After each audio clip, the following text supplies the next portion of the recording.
বাজিতপুর নামের এক গ্রাম ছিল। গ্রামের মাঝ বরাবর সোনার একটি গাছ ছিল। এই সোনার গাছ পুরো গ্রামবাসীকে সহযোগিতা করত। গ্রামে আব্বাস নামের এক লোক বাস করত।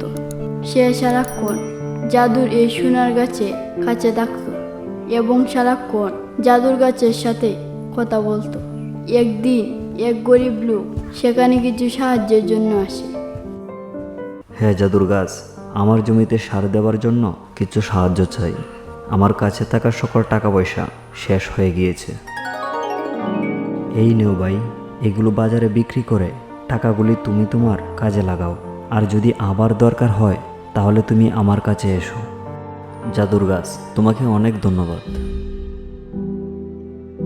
হ্যাঁ জাদুর গাছ, তুমি সবাইকে সাহায্য করো, বিনিময়ে তোমাকে কেউই গাছের গোড়াটুকু পরিষ্কার করে দেয় না। ঠিক বলেছ, তবে সৃষ্টিকর্তা আমাকে লোকদেরকে সাহায্য করার জন্য বানিয়েছে। তো কি হয়েছে জাদুর গাছ, আমি তোমার খেয়াল সারাক্ষণ রাখবো। আরেক দিনের কথা, এক দুষ্ট জাদুকর বাজিতপুর গ্রামে আসে।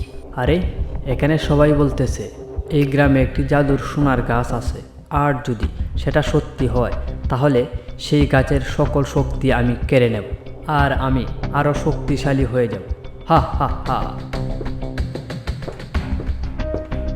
মনে হচ্ছে এটাই সেই জাদুর সোনার গাছ। বাহ, এত দামি গাছটিকে একা পেলে সবাই সবার কাজে ব্যস্ত।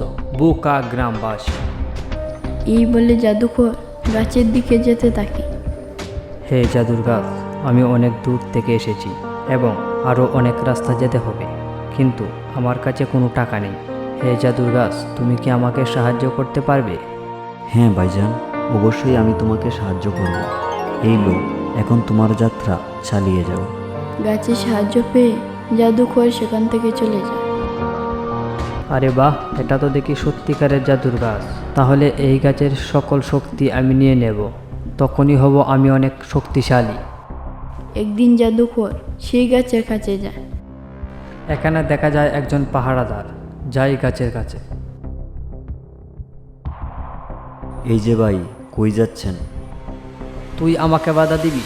তাহলে এই নে, ওই জাদুর গাছ, আজ আমি তোমার সকল শক্তি কেড়ে নেব আর আমি হব আরও শক্তিশালী। হা হা হা। না না, তুমি এই খারাপ কাজ কখনোই করতে পারো না। তোমার লোকেদের সাহায্য করার সময় শেষ হয়ে গিয়েছে জাদুর গাছ। জাদুকর তখন তার লাঠির সাহায্যে গাছের সকল শক্তি হাতিয়ে নেয় আর সেখান থেকে চলে যায়। রাত শেষ হয়ে সকাল আসতেই জাদুর গাছ মরা দেখে গ্রামের সবাই খুবই কষ্ট পায়। আরে একই হয়ে গেছে, জাদুর গাছ কিভাবে মারা গেল? সব গ্রামের লোক করে গেল, কিন্তু আব্বাস গাছের নিচে দুঃখ ভরা মন নিয়ে বসে আছে। আর তখনই হঠাৎ করে এক পরী এসে সেখানে হাজির হলো। আর পরী বলে, তোমাদের গ্রামে এত লোক থাকতে এক দুষ্ট জাদুঘর এসে জাদুর সোনার গাছের সকল শক্তি কেড়ে নিয়ে গেছে। পরি দিদি, গাছটিকে কি আমরা আর কখনো জীবিত করতে পারবো না? হ্যাঁ পারবে, তবে তা এত সহজ কাজ নয়। পরি দিদি, আপনি জাদুর গাছটিকে জীবিত করার উপায় বলেন, আমি চেষ্টা করব তাকে বাঁচাতে।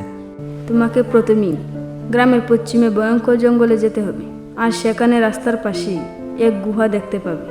আর সেই গুহার ভেতরে ঢুকে একটি পদ্ম ফুলের গাছ দেখতে পাবে, আর সেখান থেকে একটি পদ্ম ফুল নিয়ে জাদুর গাছের কাছে এসে তা পানি স্পর্শ করালেই সেই গাছ আবার জীবন ফিরে পাবে। আর হ্যাঁ, তোমাকে খুবই সাবধানতার সাথে যেতে হবে, কারণ সেখানে অনেক ভয়ঙ্কর রাক্ষস বসবাস করে। আমি এখনই যাইতেছি সেই পদ্মফুল আনতে। এই বলে আব্বাস সেখান থেকে পদ্ম ফুলের উদ্দেশ্যে রওনা দেয়। আমার মনে হয় পরিদিদি এই গুহার কথাই বলেছিল। আচ্ছা, ভিতরে গিয়ে দেখি। তখন আব্বাস গুহার ভিতরে প্রবেশ করে। আর যখনই সে সেই পদ্ম ফুলের কাছে যায়, তখনই তার কাছ থেকে এক আওয়াজ বের হয়। আমি এখানেই চুপ করে বসে থাকি। যখনই সেই রাক্ষস সেখান থেকে চলে যাবে, তখনই আমি একটি পদ্মফুল নিয়ে নেব। এই বলে আব্বাস সেখানে অপেক্ষা করতে থাকে। আর যখনই সেখান থেকে রাক্ষসটি চলে যায়, তখনই সে একটি পদ্ম ফুল ছিঁড়ে তার হাতে নিয়ে নেয় আর খুব তাড়াতাড়ি সে গুহা থেকে বেরিয়ে আসে। কয়েক ঘন্টা বাদে পদ্ম ফুল নিয়ে আব্বাস সেই জাদু সোনার গাছের কাছে আসে। জাদুর গাছ, তুমি আর কিছুক্ষণ অপেক্ষা করো, আমি তোমাকে আবার সুস্থ করে তুলব। এই বলে আব্বাস সেই ফুলকে পানি স্পর্শ করাতে জাদু সোনার গাছ আবার জীবিত হয়ে উঠল। আর গ্রামের সব লোক খুশিতে তাদের মন ভরে গেল এবং গ্রামবাসী জাদু সোনার গাছটি আরও কঠিন নিরাপত্তার ব্যবস্থা করল। আর এভাবেই বাজিতপুর গ্রামের সবাই সুখে শান্তিতে জীবনযাপন করতে থাকে।